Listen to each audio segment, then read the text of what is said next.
क्या आप जानते हैं रामकृष्ण परमहंस की जयंती? श्री रामकृष्ण परमहंस की जयंती कब मनाई जाती है, जाने इसका महत्व। भारत में कई महान सन्यासी हुए हैं। इनकी महान सन्यासियों में से एक श्री रामकृष्ण परमहंस का नाम फाल्गुन माह के शुक्ल पक्ष की द्वितीय तिथि को हुआ था।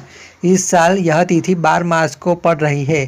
अंग्रेजी कैलेंडर के हिसाब से परमहंस जी का जन्म 18 फरवरी 1836 को पश्चिम बंगाल के कामारपुर में हुआ था। उनकी मृत्यु 16 अगस्त 1886 को कोलकाता में हुई थी। यहाँ रामकृष्ण परमहंस जयंती के बारे में विस्तार से बताया जा रहा है। श्री रामकृष्ण परमहंस भारत में महान सन्यासियों में से एक थे। उनका जन्म 18 फरवरी 1836 को पश्चिम बंगाल के कामारपुर में हुआ था। उनके पिता का नाम खुदीराम चट्टोपाध्याय और माता का नाम चंद्रमणि देवी था। बता दें कि रामकृष्ण परमहंस का मूल नाम गंगाधर चट्टोपाध्याय था और वह अपने माता पिता की चौथी संतान थे। ऐसा कहा जाता है कि बचपन में ही उनके प्रथम बार आध्यात्मिक अनुभव हुआ था। इसके बाद से ही उनका खिंचाव आध्यात्मिक अध्याय में लगने लगा। धीरे धीरे उनके मन में वैराग्य उत्पन्न होने लगा। 16 वर्ष की अल्पायु में ही उनके भाई उन्हें पुरोहित बनाने के लिए कोलकाता लेकर आ गए थे। वे दक्षिणेश्वर काली मंदिर में मुख्य पुजारी बन गए और श्री रामकृष्ण परमहंस उनकी धार्मिक कार्यों में सहायता करने लगे।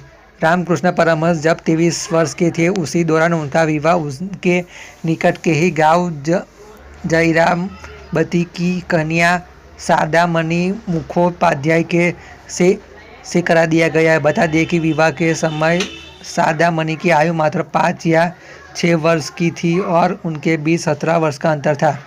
वही विवाह से अप्रभावित रामकृष्ण जी ने सन्यासी बन जाने के बाद उन्होंने भी आध्यात्म का रास्ता चुन लिया और वह भी संपूर्ण जीवन ईश्वर की भक्ति में लीन रही। रामकृष्ण परमहंस जयंती क्यों मनाते हैं? रामकृष्ण परमहंस जयंती को मनाने के पीछे का उद्देश्य श्री रामकृष्ण परमहंस की शिक्षा और विचारों को जन जन तक पहुंचाना होता है। रामकृष्ण परमहंस जयंती को मनाने के लिए एक अन्य कारण यह भी है कि लोग श्री रामकृष्ण मिशन के बारे में जानें और अधिक से अधिक लोग श्री रामकृष्ण परमहंस मिशन से जुड़ सके और समाज कल्याण के कार्य कर सके। रामकृष्ण परमहंस जयंती को मनाने की वजह से लोग श्री रामकृष्ण परमहंस को याद करते हैं और उनकी शिक्षाओं पर चलने का प्रण लेते हैं।